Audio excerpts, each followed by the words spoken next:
This episode is sponsored by Custom Ink.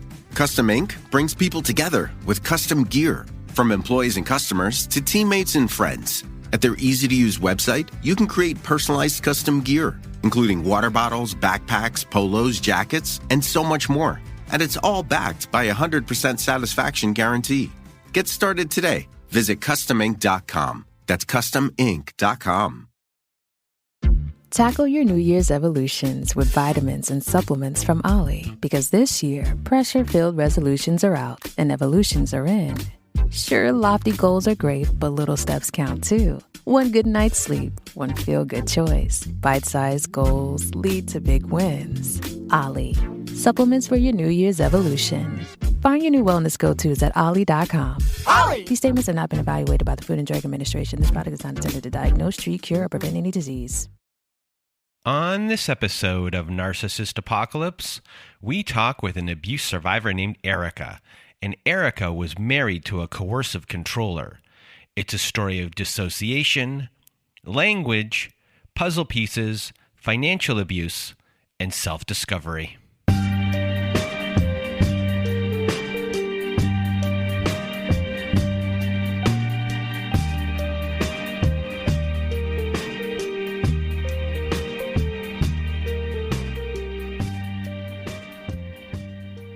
Welcome to Narcissist Apocalypse, everyone. I am Brandon Chadwick, and with me today we have Erika. How are you? I'm great. How are you? I am doing well, and thank you so much for being here. And if you want to be a guest like Erika is today, please do go to our website at narcissistapocalypse.com. Top of the page, there's a button that says guest form. When you click on that button, it takes you to our guest form page. Please do read all of the instructions and either send us an email at narcissistapocalypse@gmail.com or fill out our guest form. And please do read all of the instructions and send it in the format that we ask for. And today we are going to hear Erika's story, and a trigger warning for this episode. We do discuss sexual coercion in this episode, as well as animal abuse. So if this is not for you, please do turn the episode off now. And also in today's story, you are going to hear two different abuse stories, but the second story that you're going to hear is the main story of Erika's story that we're going to be concentrating on, but it's important to hear the first story as well. And Erika's story is also, in a way, kind of still going on because there's post-separation abuse that is constantly happening. So I really want to thank Erika for being a guest on our show once again. And I'm going to get out of my way and your way. Erika, the floor is now yours. Well, thanks for having me. I really appreciate it. Anytime there's an opportunity to share stories so that maybe possibly we can reach somebody else who may be in the midst of what I know I experienced and what many other people have experienced in life. It's interesting because my story feels like all the Lifetime movies rolled into one except for the Christmas season. Until recently, it really has felt like that, especially now after I've processed and gone through therapy. So we're definitely having this conversation after years of healing, not in the midst of it, though I'm still experiencing some of the post-separation abuse. I'm not in the thick of things, and I've done a lot of healing. And I think that's important to say in the beginning because many people who are listening to this may be in the middle of dealing with, I now know I'm abused, or I'm experiencing abuse, or I may be the one who's abusing and doing these tactics on somebody who I care about, and we can definitely make a change. So my story started when I was a little girl. Honestly, I was conditioned to believe that women were to be submissive to men. So right away, there was just this coercive traditionalism where it's really, really staunch in the sense that I felt that as a woman, our voices were below. I was trained to be a mother and to be a wife. I was raised in a religious cult. And so by the time I was 16, I basically had a master's level education in theology. I could read the Bible in 3 different languages, and I had taught and spoken on the stage to hundreds and thousands of people, which is not normal for a 16-year-old, especially in the 80s and 90s, right? So when I graduated high school, I left right away to go be on a mission and go serve and to dedicate my entire life to this because that's what I was told to do. And in the process of that time, I saw the world because I never really had been in the world, right? I was in high school. I just saw high school, right? So I'm in the world and realizing that there's things going on in my life that are not good. It is not the way, the truth, and the light. Like, this is not okay. And I spoke up. And at barely 20 years old, I was what's called mark and avoid from not only my family, but my entire community that I'd ever known. I was in Virginia Beach, and I had 24 hours to move out of where I was living, and I moved into my red Ford Aerostar minivan. And the reason why this is important is because I had to go through therapy to actually buy a minivan because I need it now because I have so many kids. I had to attend therapy because so many horrific things happened to me in and around and circulating around having to be homeless and living in a vehicle. But that's where it started. It's really where it started. And I was in a city, I knew nobody. I had a language, and I spoke a language that wasn't common. I mean, you just didn't see and hear people going around, God bless you, you're so wonderful, God loves you. Like, that's how we spoke all the time. And so I didn't even really speak the same language as the people that were around me. And I was barely 20. And needless to say, I did a lot of things that I wouldn't have chosen had I not already just didn't care, because my body had already been treated so poorly by men at that point in time. I didn't have a family, I didn't have a community. And so, things went on, and I met and stayed with somebody for 13 years and ended up marrying him. But we were young. I had a baby at 23, took on being the mother of his child that he had while he was in high school. So it just we weren't really like destined for success, right? So you come from this religious sect and beliefs, and now you're in this new world. Has your belief system changed at all about relationship? Like, what is your thought process around this now? It was so ingrained. And so I fantasized. I actually, in my head, thought, I put aside things that were happening because in the pursuit of having that family unit, like, I had a baby, I'm supposed to marry this person. We're supposed to stay committed to each other. I'm supposed to serve him. I need to work endlessly. I need to provide for my family. I need to take care of the babies. And it really, outside of me being the breadwinner, I played a very submissive role, but he wasn't able to even lead. Like, he was incapable of even doing those things because he was experiencing serial adolescence where I have too much responsibility. I'm not going to grow up, and I'm going to put that irresponsibility out on you, and you're just going to take on everything.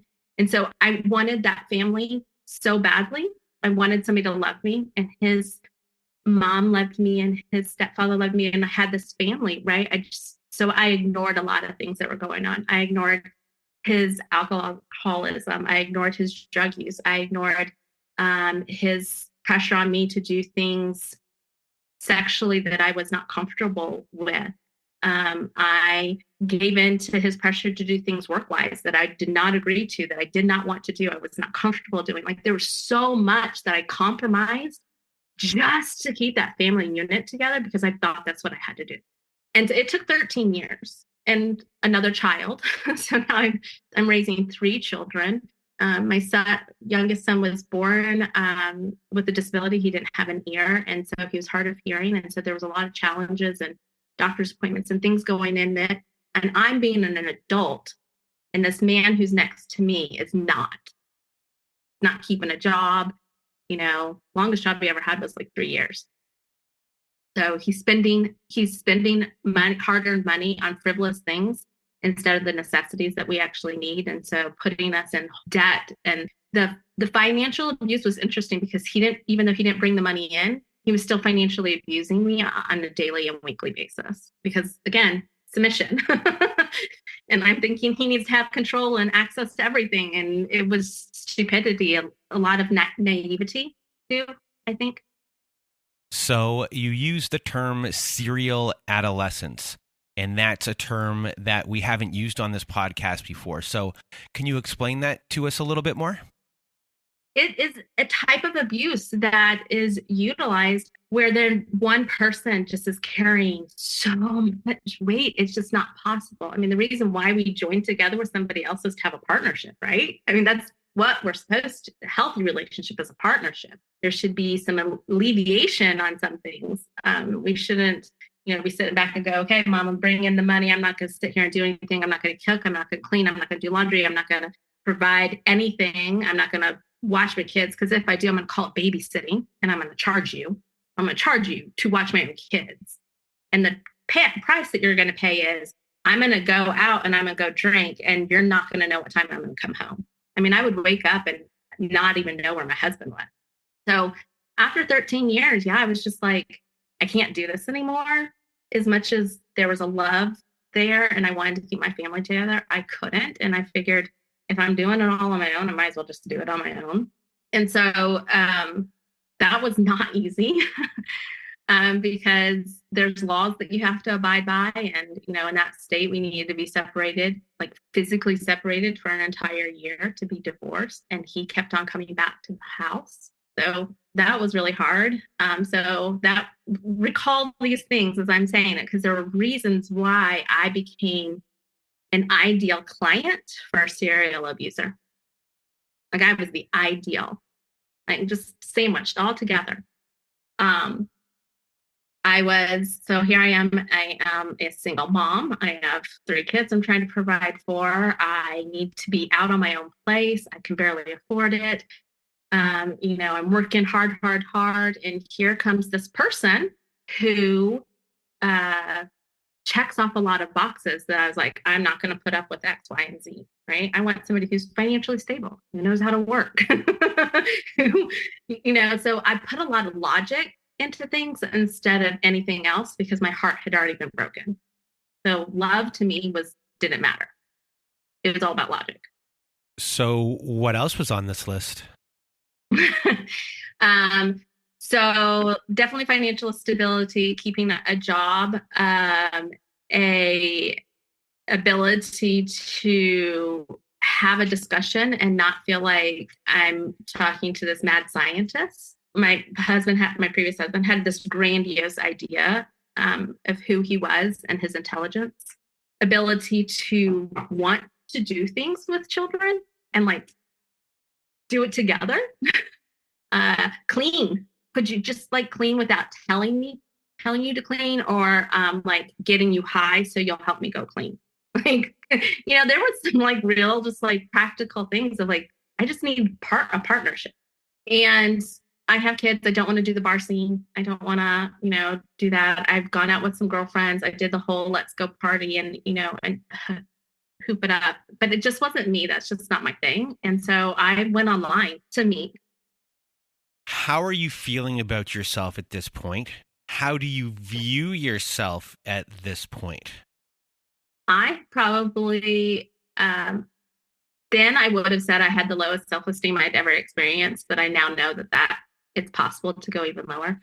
I did have some confidence in me because I had done a really good job in my career and I was doing a good job providing for myself. So I had confidence there. I also had confidence in my ability to be a great wife and mom. So those things were in my confidence. Physically and how I viewed myself, none. I'd probably have never really thought of myself very highly at all. I know now where that stems from. I mean, when you're sexually abused at the age of 5, and And then you continue to be abused by men your entire life. And you finally, at 40 something years old, put these pieces together. I understand why that little girl and that woman didn't feel good about herself. I get it now, right? But then I didn't.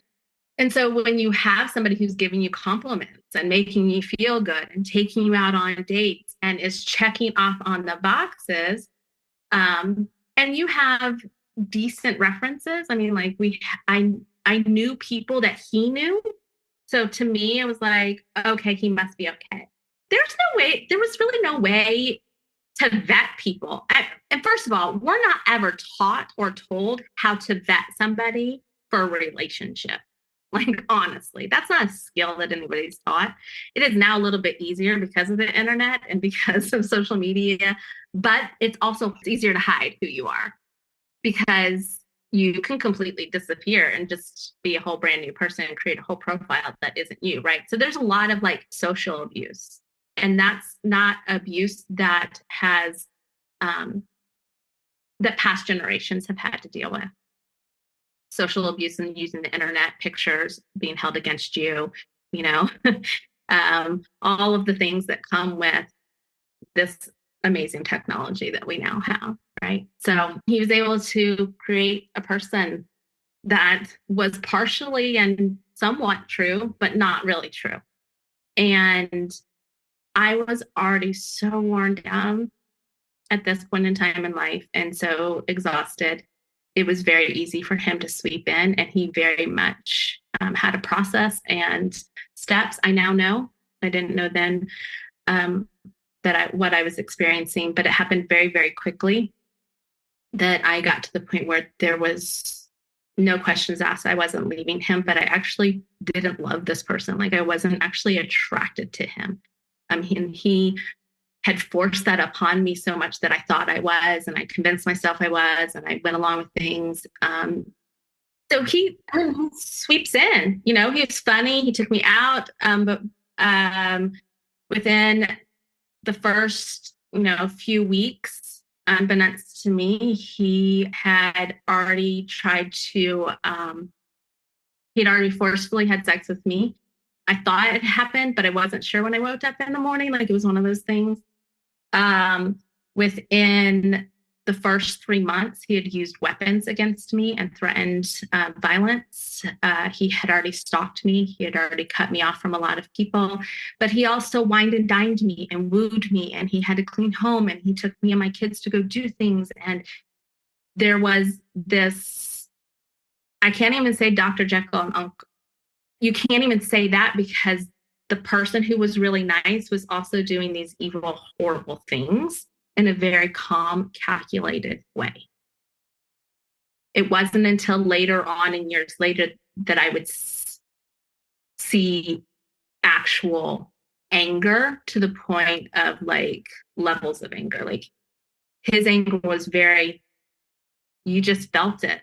6'2", maybe 3, 200 and something pounds, military police officer who wore all the gear and always had a gun and weapon on him. I was forced to sleep with knives underneath the bed. It was a constant, like, you do understand that I can get to that before you even try to kill me. There was just things said that I just didn't even have to challenge him because I was already in fear. I was already captivated in fear and psychologically kidnapped at that point in time. And that was, by the time we moved to Ohio and he completely relocated me, that was almost a year and a half, almost 2 years. So by 2010, I was in a complete disassociated state. My life is great. I'm well provided for. We have a happy life. I love this man. He's great. This is going to be wonderful. And selectively ignored or didn't pay attention to the rest, though I knew it was wrong and I was scared because I know I did things. Like I wasn't just sitting back and not doing anything. Like I was calculating and trying to catch him on cheating and all, you know what I mean? Like I was doing things too. So it just was just this horrible unhealthiness all the time. But on the outside, I just had a smile and I was, the mom, and it was crazy. It was definitely a roller coaster. And I used that terminology all the time. And I would say things to him, but I would also, he had the ability to be like, I'm sorry, this is because of my military background. You don't know what I've had to do. And now I'm retired and I'm just having a hard time. Or my parents did this to me, or I had bad past relationships. Like there was always a reason why he was behaving poorly, or it was my fault. And so it was just a constant roller coaster. We'd have our high times and things would be okay. And we'd have our low times where I was hiding in the closet, crying, bawling my eyes out, trying to figure out how I was going to get out of this. And every time I tried to figure out how I was going to get out of this, something else would happen that would keep me for a little bit longer. And that was the hard part. Narcissist Apocalypse is sponsored by BetterHelp. Last year, I realized that I had a lot of work to do when it came to my codependency issues, and I really did have a lot of work to do. It was difficult to come to terms with, but at the same time, I knew I would actually be a better person for doing the work. And thankfully, I worked with my BetterHelp therapist to get back to the root of my issues so I could just start working on these things every day, because my codependency stuff, I have to work on it every single day. And having the support from my therapist was just so helpful, and I'm doing so much better because of it. So if you're thinking of starting therapy, I really just can't recommend therapy enough.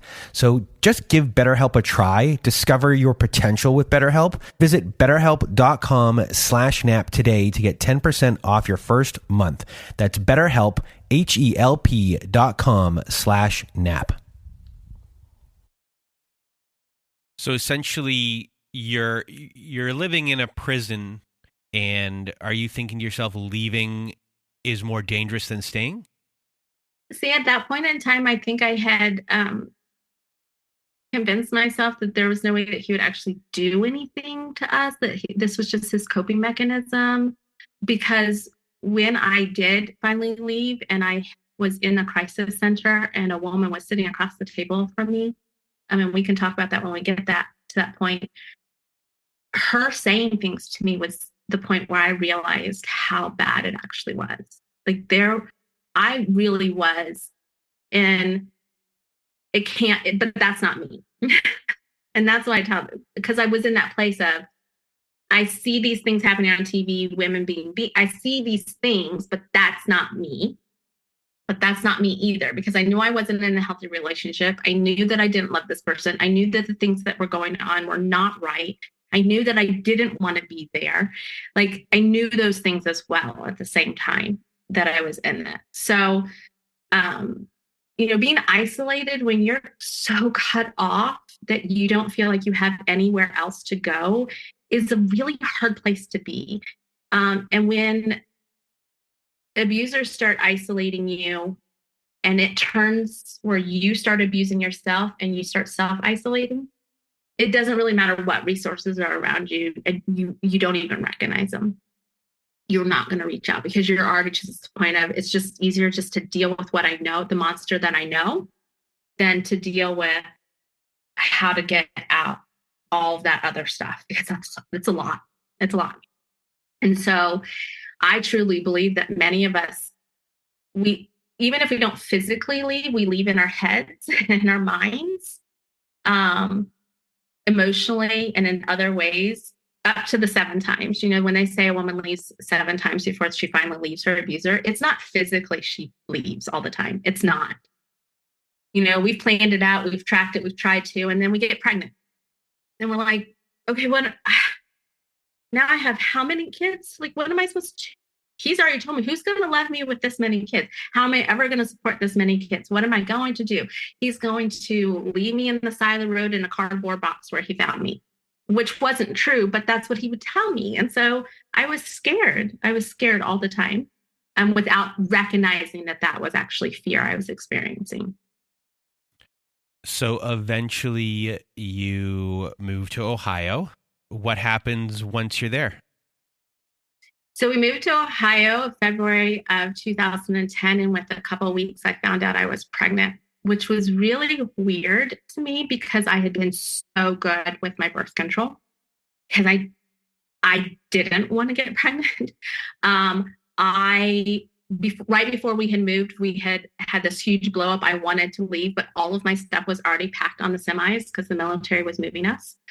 And so I had no real ability to get my stuff, much less my children's. And that's what I kept on thinking. I'm like, all their clothes, all their toys, all their keepsakes, all the things that mean something to them are on this semi. So I at least need to just go.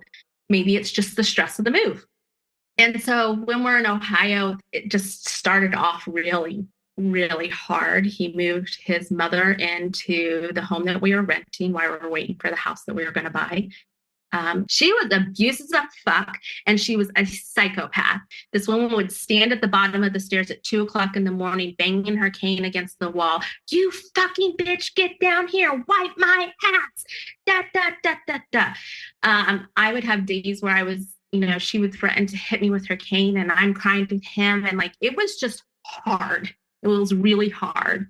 And on top of it, within a few weeks, I found out again, I was pregnant, and I couldn't understand how. Like, I remember then looking back, I took the test where he couldn't know I was taking it. Like, there was no way he could get through the trash or anything. I confided in a complete fucking stranger in the bathroom of a YMCA. And I cried for 4 hours until I had to go pick up my children and figure out what I was going to do. Somehow, some way, he convinced me to continue going forward, or I thought I didn't have a choice. Who knows? I just was an emotional wreck back then, and pregnant, and thinking that this was my knight in shining armor, solving my problems. This is good. Everything's good. And it continued for 4 years. In that period of time, I experienced marital rape on a daily, weekly basis. I was forced to do things sexually that I've never wanted to do ever in my entire life or desire to do. I was forced to have another child. I was forced to turn over all my income to him. My child support that came from my other children that was supposed to be paying the vehicle payment that he claimed was my vehicle, which wasn't. Come to find out, my name wasn't anywhere on it, and he wasn't using that money to make the payment. Like, so when I went to leave in 2014, he tried to have me arrested for stealing the vehicle. But it was also the way he was able to track me too. It was a lot. There was just a lot going on. A lot. So we haven't really discussed your kids. How does he treat your children? And is he involved at all? And does he use them in any way against you? It's interesting because when I wouldn't comply, or when I was maybe standing up a little bit more for myself, I would notice that he would be harsher on punishments for the kids. So say they did something wrong. Okay, well, now you can't go to your extracurricular activity. I'm like, what do you mean they can't go to basketball? That's ridiculous. That's not an accurate punishment. But yet I still can't go against it because I know if I do, then it's like we're not a united front. And he'd use that against me. Like, there was a lot of, we're supposed to be parenting together type of, if you don't do it this way, used against me. He was very careful and methodic on what he would do and what he wouldn't do, but he was and then he would shower them with gifts and things. I mean, we went to Disneyland. I mean, we went, or Disney World, whatever one is down in Florida, right? We went on vacations. We did trips. They had great Christmases, birthdays, presents. Things were happening, and they were still living we were still operating in a normal sense of life. Kids go to school, I would go to the farmer's market, like life was still happening. And so how he would use children was how he knew it would get to me, forced to be quiet, especially when he took a job at night. And so I'm like, I have babies now, and you're telling me to keep babies quiet while you're sleeping during the day? How am I supposed to do that? How am I supposed to do that? During this time, he was also abusive to pets. That was the other thing that he would use against me, is animals and how he treated animals. Like there was a lot of just manipulation, psychological abuse going on, a lot, yelling, screaming, those type of things, throwing objects. The hardest part was there was just so many types and forms of abuse happening at any point in time, and even during the good times, because there were good times where we laughed and we were smiling. There were, I can't lie about that. But I now know that they were forced and they were manipulated and they were calculated and they were meant to keep me there for longer and to kind of smooth over and make life feel normal. So I didn't think as much was going on. And by the time my last child was born, I knew I wanted to get away. I knew I wanted to leave, but I also was not in a really healthy mental place because I did things to get away that I'm not proud of, but I thought at that point in time, that's what I had to do. So I staged an affair. I made it so it looked like that I was cheating because I figured if I knew that he would be mad if another person had touched me.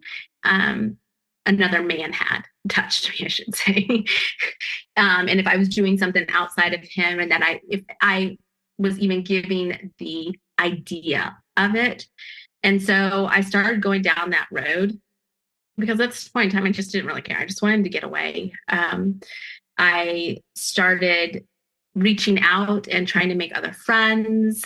I was speaking up a little bit more, even though the people that I was speaking around weren't actually listening, because I was saying things that were wrong. I was telling, and but not in a way where I was coming out and saying I'm being abused, but I would tell bits and pieces. And the hard thing is there was a lot of people who was like, oh yeah, my husband does that too.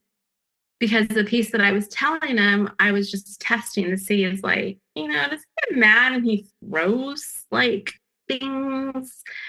And, and that was not as uncommon as I thought. But throwing a fully loaded diaper at a person's face so hard that their lip busts, that's pretty hard. That's pretty hard, so I tried to save up money. I asked for a divorce. I went through the steps and process. I tried to do it all like calm and collected. And he made it really, really, really, really challenging. So much so that he forced me and my children to move and live upstairs. And he was allowed to be downstairs. And the downstairs had the kitchen and the living room with the TV. And, he had the master. And so I'm upstairs with 4 children, trying to live life. He bugged my room using baby monitors to listen to my private conversations. He broke into my electronics. He tracked my vehicle. So a lot of this stuff was going on, and I'm catching little things here and there. And so I'm starting to really put a lot of pieces together.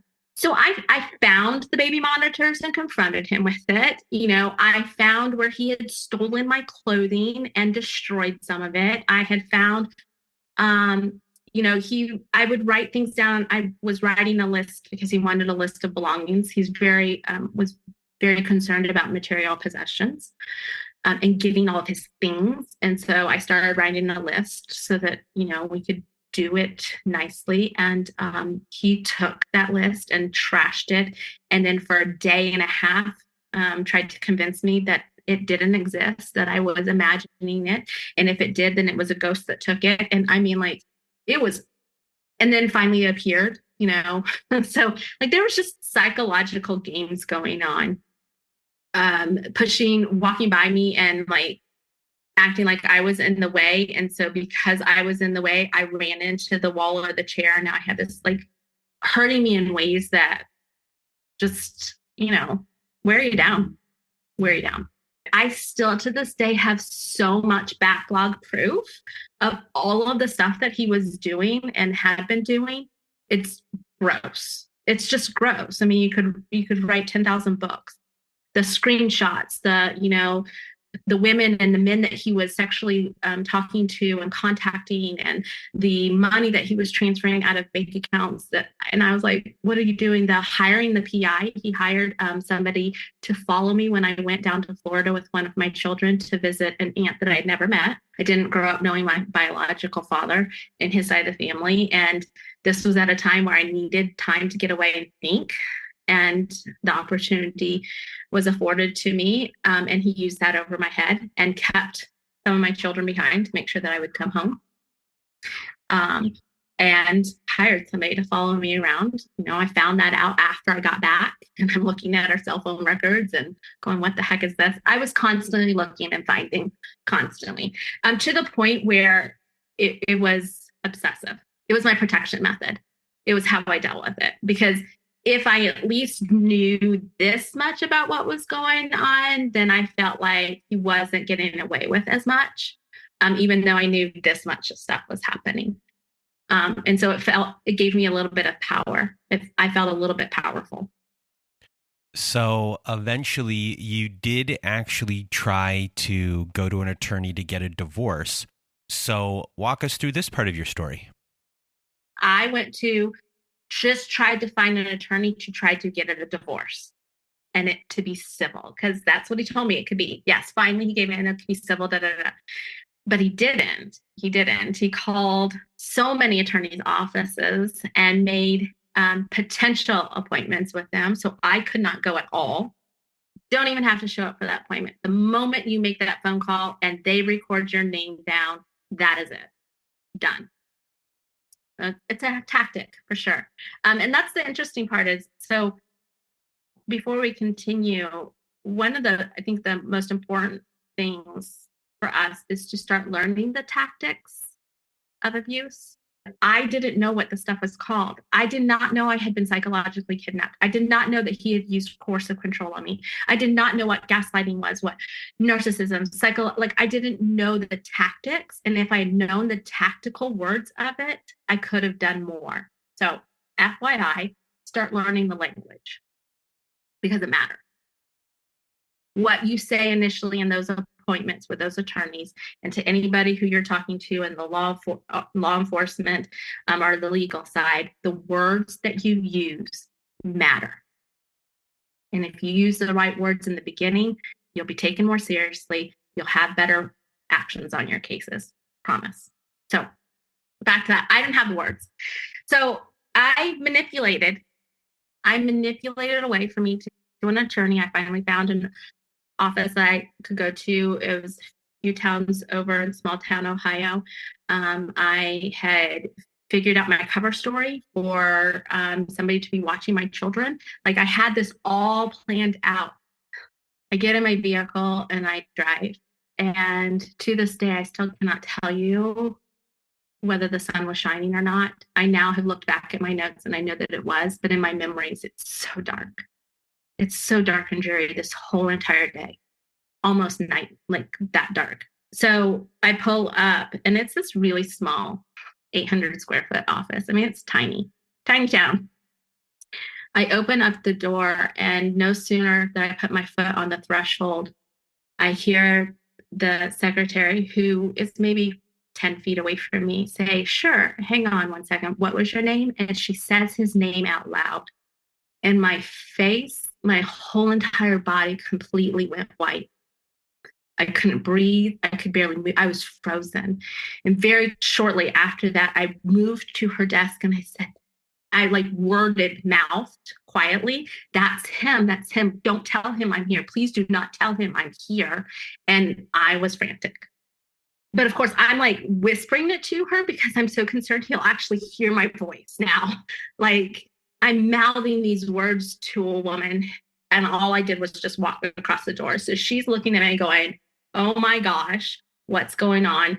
She escorts me to a chair and sits me down and brings me a cup of water and tells me to sit there, and she'll be right back with me.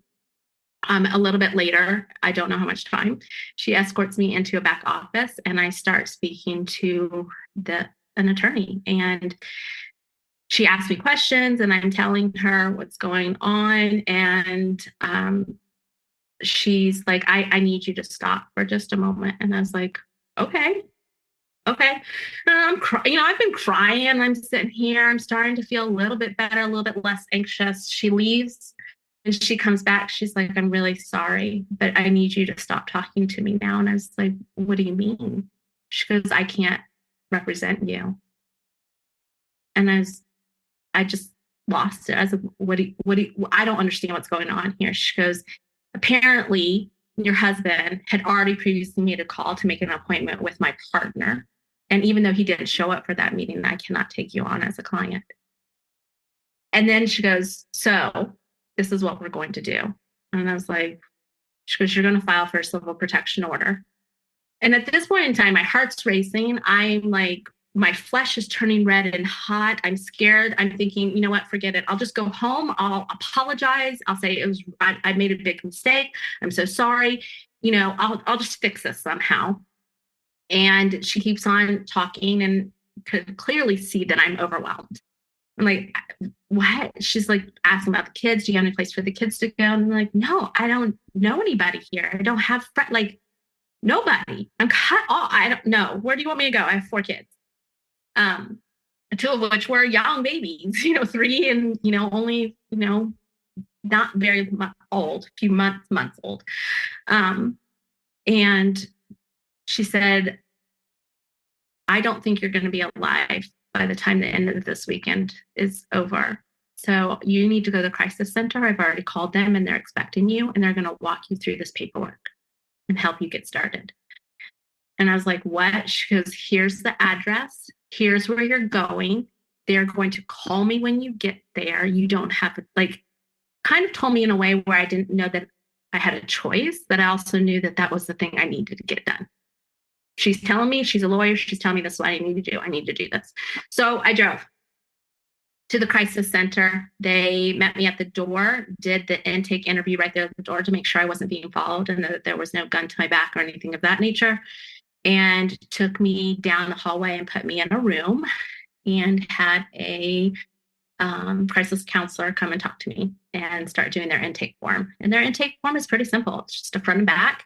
They start asking questions, your name, your address, do you have children? What are their names? Typical medical interview, until they get to the back of the form. And the back of the form is a really simple question, but they start listing out bullets they're trained to ask you and questions that they're trained to ask you. And as she's asking me these questions, do you feel safe? Has he ever hit you? Has he ever forced you to have sex? Do you have access to money? Has he ever used weapons against you? And it just keeps on going. And I can't say no to any of her questions. Not one single one. I answered yes to every single one. And I just put my hand across the table and I'm holding, kind of trying to touch the paper. And I was like, but that's not me.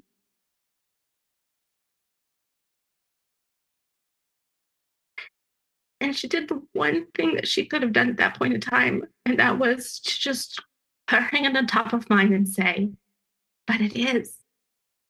And that's okay. In those moments, I had to realize so much had what been happening to me, but not just to me, to my children, because they were there. And whether or not they knew the knife was underneath the bed, the fact of the matter is that he did and used it against me, and they were in that environment. Things that I was realizing, it's like, this is no example. I can't do this. And, when they gave me moments to collect myself and said, do you have someplace you can go? And I was like, where am I supposed to go? He probably knows I'm here. He knew I was there. Where am I supposed to go? They called around and shelters couldn't take me because I had too many children. And so that was a problem. And so the only course of action was to get a civil protection order to be able to stay in our home. But there was going to be a huge, gigantic problem with that. There was nobody at the courthouse that day. The entire courthouse in my town had been taken to an all-day training 2 hours away. There was one judge presiding, and the judges don't handle civil protections orders. The magistrates did. And so the answer was, we can't do it. And that was what we were getting. So not only did I not know how to fill all of this paperwork, I don't have an attorney to help me. Now there's nobody at the courthouse that can actually do this. But yeah, all these people are telling me if I don't do this, I might not be alive by the end of the weekend. So I'm having a panic attack. She's calming me down and she's like, listen, we're going to figure it out. She made the phone call and the judge listened long enough to her to say, if you can get her to the courthouse before 4:30, I'll hear her case. He got there by 4:15. He heard the case and issued the civil protection order.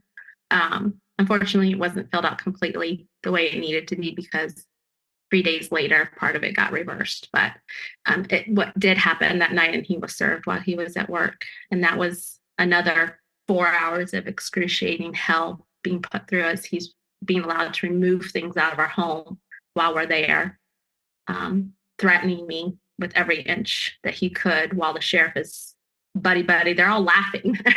I remember sitting on the couch and watching him take something out the front door and stand on the front lawn. And they were laughing together. And as much as I wanted to believe that I was doing the right thing, I was really, really scared. I was still really, really scared. So that was in April of 2014. And that's when my journey really, really actually began, because I didn't really actually know who I had been captured and married to for those 6 years. So, you're still trying to survive here because you have to go to get this court order and everything while this realization is happening, where like you are now forced to deal with the disassociated part of you coming together as one. So are you able to deal with that in that time, or is this something that you're going to be dealing with later? Initially, I was in complete paralysis for about a week and a half. I did bare minimum around the house with my children. I still was able to get them to school. I kept the facade up as far as that went. But during the day at home with the babies, just bare minimum. But also battling with the fact that I would get up and I would start doing the things that I knew that he would demand that I do to get done. Like if there were not vacuum marks in the carpet when he got home, then I must not have done anything that day. And so like I would catch myself doing things like that, going, what the fuck are you doing? Like, he's not here. He's not going to yell at you. And in my mind, I just swore he was going to come around the corner at any moment. I still felt like he was going to be there any moment. I remember being in this paralysis of just having the realization, but also going, I don't know what to do. I don't know what to do. What am I supposed to do? He took all of our money. If I drive my car, he's going to say I stole it. What am I supposed to, I can't afford an attorney. I don't have an attorney. The civil protection order, I have to go face him in court. And if like all this stuff is going on as I'm trying to take care of four children. And so it was very, very overwhelming. And so I think a huge part of me at some point said, this emotional, psychological damage and breakdown, you're just going to have to wait the fuck a minute, because this is what I did. I knew I couldn't get to therapy. Again, a lot of kids, very difficult. It's not as easy we think that there's a ton of resources out there, but in reality, sometimes those resources aren't as easy to access for everybody. And that's just the truth. And so they weren't accessible. There wasn't a lot of follow-up as far as, hey, how you doing? I got one phone call and they came. I had an advocate at one court appearance, and that was really it. So I was really on my own. And so I just decided I got to learn and I got to do this, and I'm not going to give up. There's no turning back, no turning back, no turning back. So I found an attorney, I did the things, and I fought, and I thought I was telling them enough for him to say, hey, this is a really bad person. Like, we need to do something about it. Instead, I was being treated like this is a normal divorce. This is just divorces are messy. They're bad. People say bad things about each other. Divorces are always hard and messy. And that was the attitude I was getting. Two male attorneys going up against each other who had recently just gone against each other for law director. So they were having a pissing match against each other, and nobody was actually giving a flying fuck. Because at this point in time, I had proof that he had stalked me, proof that he had psychologically kidnapped me, proof that he had financially, had done things wrong. It was there. If he had abused, there was enough there to at least state it in the divorce and stick up for me, but nobody was. It was, let's just figure out how we can just do this. He took me to court a ton of times. Until recently, actually, I received a break from going to court. Thank goodness. It took about almost 6 years before has paused. So there again is another continuation of financial abuse. Even though you've left your abuser, they can continue to financially abuse you for years and years after, because legal representation is not cheap. Gosh, this was 2 years after our divorce was finally final, and he was taking me back about something, he hadn't complied to an order. And I just didn't have any more money. I already owed my attorney money that I just didn't have. I mean, I'm in legal debt. And I thought I could do it. He had gotten another attorney. He's gone through several, and this man was a bully, and he was mean. And I didn't know how to defend myself. I didn't know how to answer his questions properly. And, the magistrate, I feel like I did my best that I could, but ultimately he did a better job making me look like I was a fool, even though I'm not, because he knows the law and how to do it, right? So you're being manipulated in court. This is not the time or place, and we could talk about the family court system. That's a whole nother conversation that you don't realize you're going up against as the one who's being abused. Now you actually have to fight a whole nother monster too.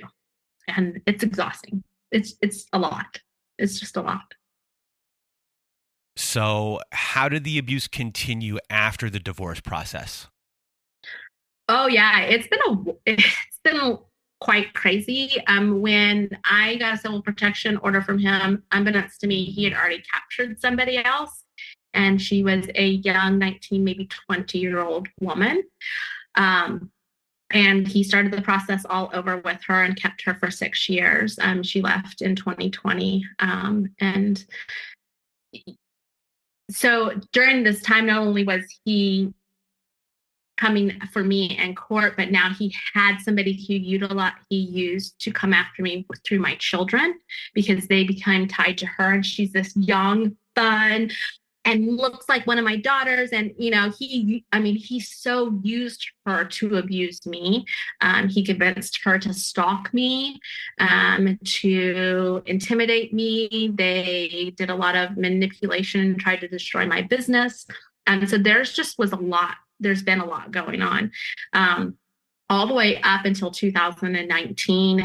And in 2019, I lost a court battle to try to move away from the area. I realize now I was doing it because I was still afraid. Like, I'm being followed. He still has visitation to my children. They're saying horrible things. There's just a lot. And I don't want to be in this area anymore. And my business was thriving, and I really wanted to relocate it. And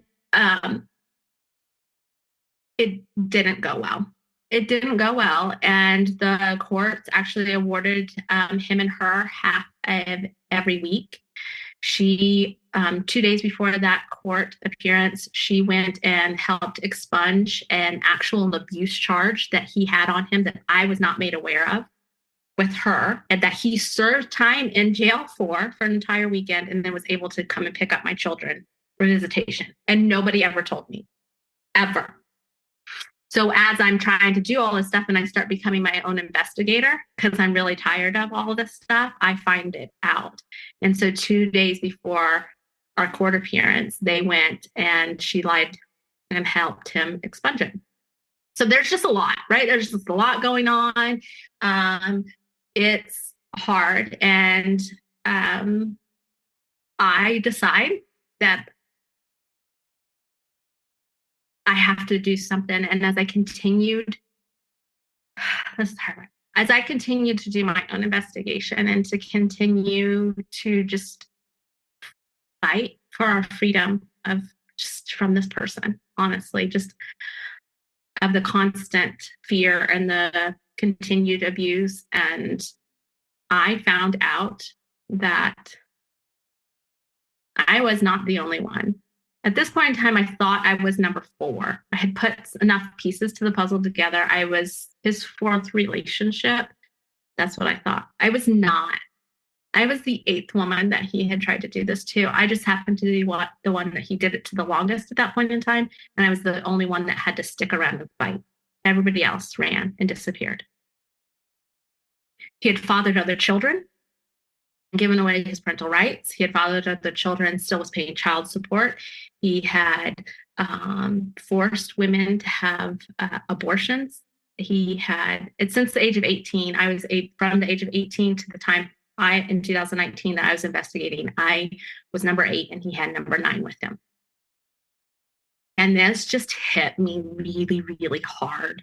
I knew I couldn't do anything about the courts. I lost, I messed up, and I had to, it was really difficult. My children were having a very hard time. But I knew I needed to do something for my mental stability. And I had already, from 2014 till 2019, because I couldn't go to therapy. In 2014, I picked up my phone and this thing called Periscope had come out, and I just started talking. And I said, if there's anybody out there and you're listening to it, great, but I just got to talk to somebody. And I just kept on talking and talking and talking and talking. And I've never stopped. I've never fucking shut up since then. I've been vlogging my entire life on social media since then and talking about things and just being honest. And so the messages and women that flooded in and just built me up during this time, I can never thank them enough. And they don't even know that they did it because they were just screen names. But over that period of time, I got to know quite a few of them through their stories. They would share their stories with me, and it just kept me going. And it was my form of therapy because I had all these children. I'm not financially secure. I'm trying to build a business so that I can, take care of myself. I'm learning how to love again.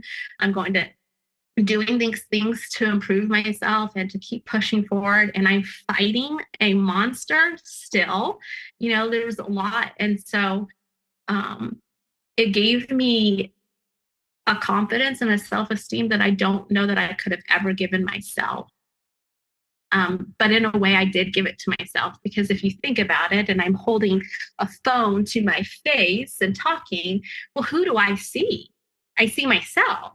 So when I'm speaking to myself. I'm telling my reflection, and who's listening? Myself is listening. I'm telling her that she's great, that she's amazing, you're strong, you can do this, better over perfect exists, the power of I am exists, we can do so I'm talking to women, but I'm actually just talking to me.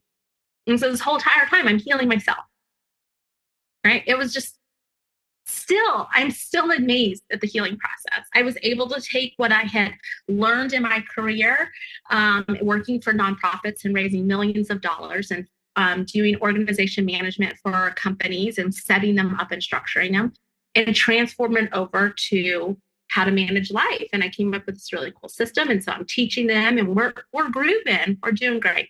In 2019, I'm blown away that, okay, I'm not crazy. I was not wrong. And this man has done this multiple times. He's a serial abuser. There's a pattern here. So what's going on? I walked up to a complete stranger. I was teaching at a Christian women's homeschooling conference in Washington, D.C., which is really cool, right? So I'm doing things in my life. And I get to sit in her workshop, and I hear her speak, and I'm like, wait a second. She's a doctor of industrial organizational psychology. And what she does for the Fortune 50, I do for everyday women's lives. It's the same shit.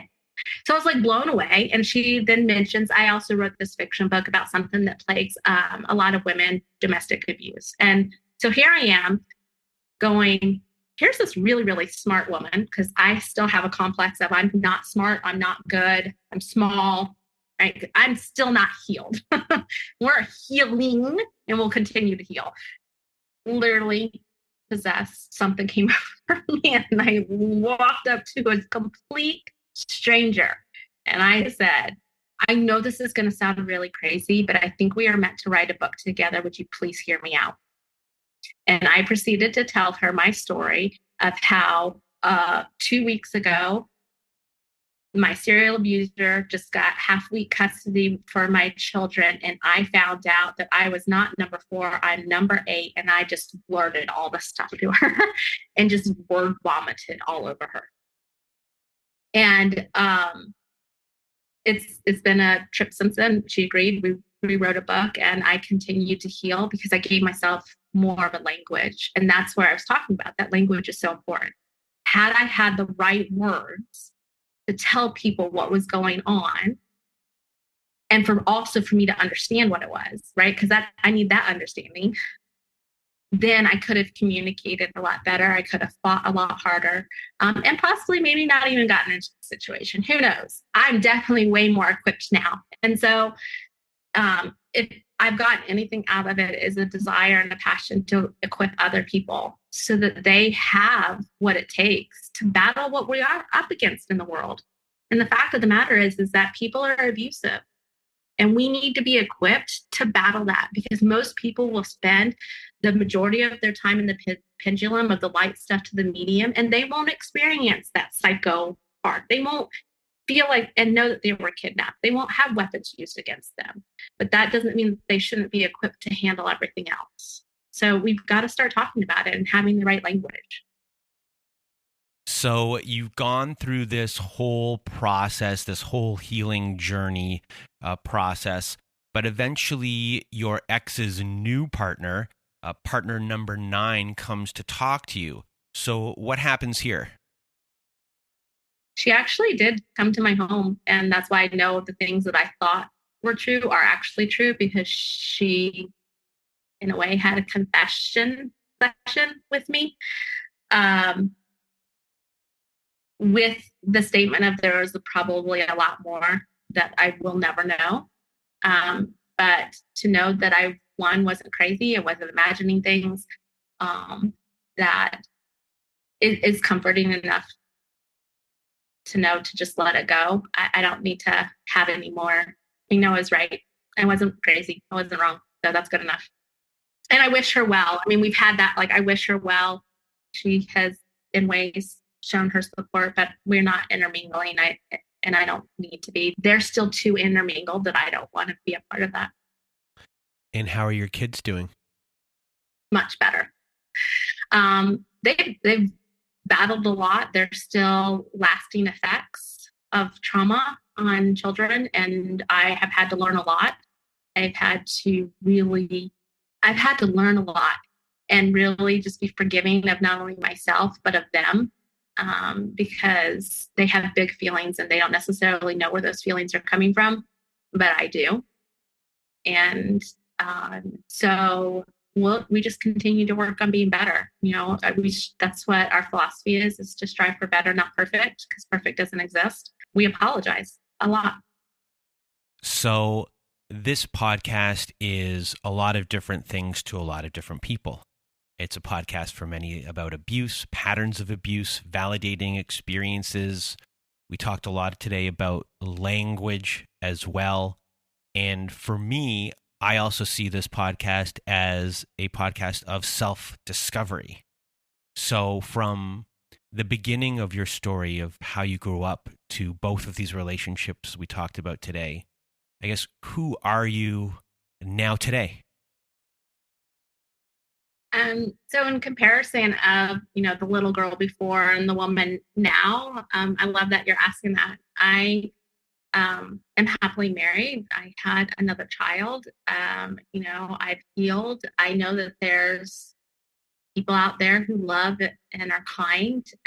For a while, I did not believe that, but I feel like a part of that innocence that I was at 20 and going, okay, I'm going to have a family and I'm going to have, whatever. I don't want to say white picket fence, but, that life of you're just like, this is going to be your life.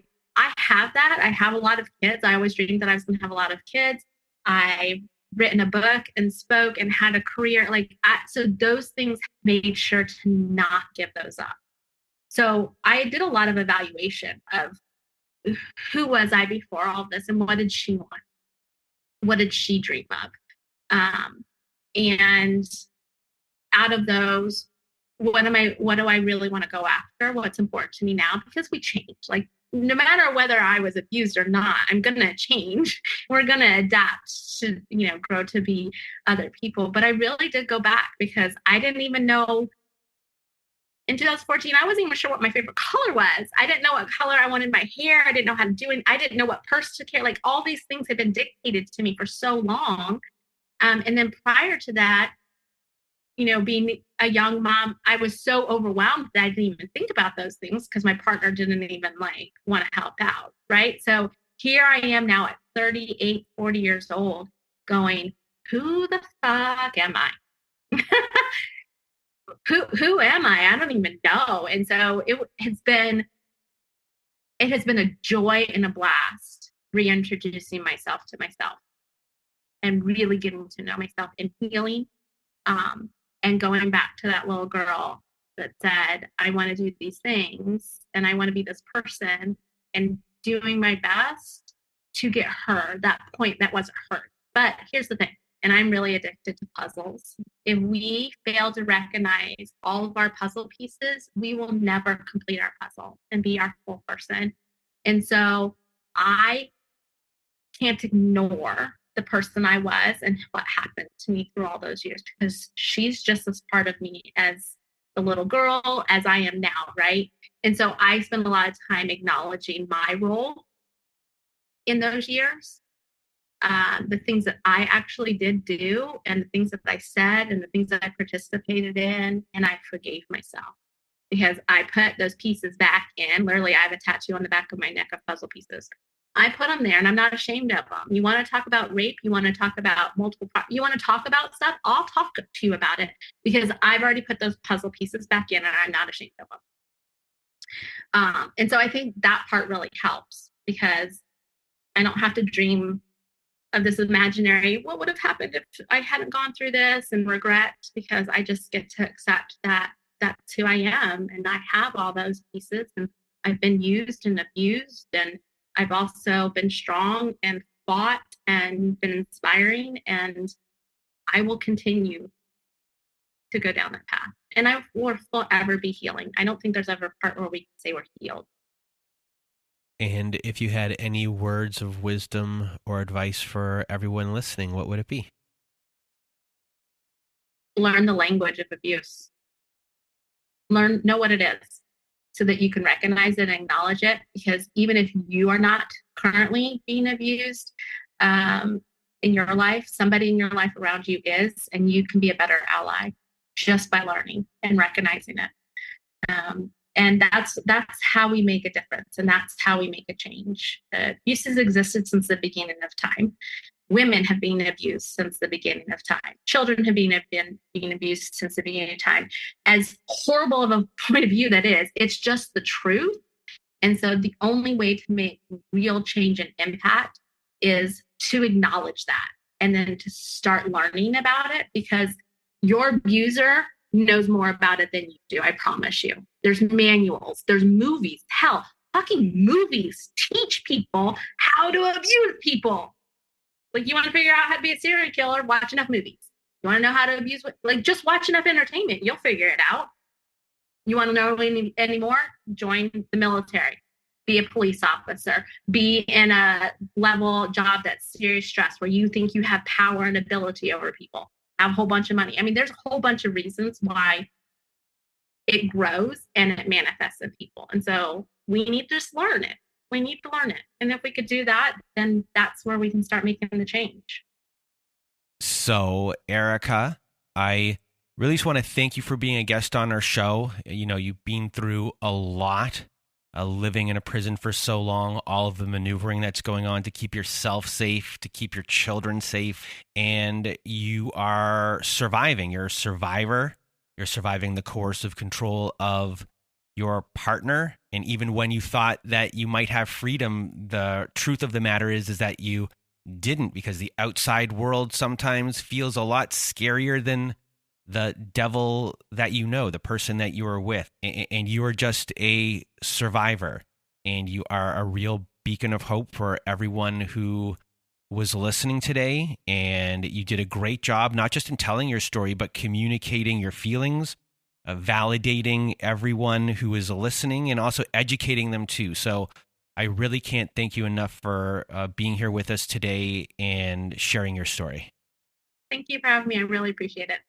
So a big thank you to Erika once again. And Erika does have a book about her experience. It's called But That's Not Me. And I will leave that in the show notes. It's a book about her abusive situation. It's also co-written by Dr. Cheryl LaJewel Jackson. And if you want to be a guest on our show like Erika was today, please do go to our website at narcissistapocalypse.com. Top of the page, there's a button that says guest form. When you click on that button, it takes you to our guest form page. There you can read all of our instructions and either send us an email at narcissistapocalypse@gmail.com or fill out our guest form and press the submit button. And please do read all of our instructions and send it in the format that we ask for. Also at our website, we have our very own support group. So if you need support, go to the top of the page. There's the button that says support group at narcissistapocalypse.com. When you click on that button, it takes you to our support group. It's our very own safe social network. And on Wednesday nights, Thursday afternoons, and Saturday nights, we have Zoom meetings for you to validate other survivors and get the validation you need as well. And again, it's a great group of people in our support group. You'll feel very supported by all of them. So if you need support, join our support group today at narcissistapocalypse.com. And if you need even more support, everyone, please do visit our friends at domesticshelters.org. There, they have articles and resources to make sense of what you are going through, and they have every phone number, every email address, every web address for shelters and abuse agencies, no matter how big or small your town is. DomesticShelters.org has it all there. It is a free resource. It's a great resource and great organization. So please do visit them today. And that is it for our show. So for myself and Erika, we hope you have a good night.